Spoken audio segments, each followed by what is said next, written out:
ഞാനിപ്പോ കാണിച്ചു തരാം.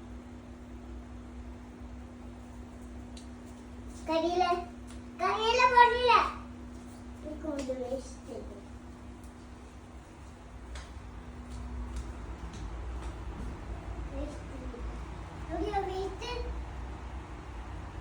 എന്ത് ചെയ്യാൻ പോവളെ? അപ്പോ ഞാൻ വേസ്റ്റ് ഇട്ട് കൊണ്ടുപോവാം. ഓക്കെ.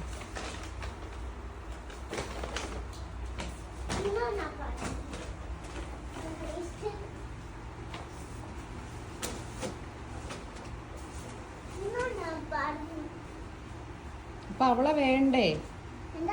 അവളെ വേണ്ടേ മോനെ? അവള് പോയി ചെന്ന് നോക്ക്. അവിടെ ആ കുട്ടിക്ക് ഇതാക്കി മുടി കേട്ടോ അതൊക്കെ ചെയ്താകും.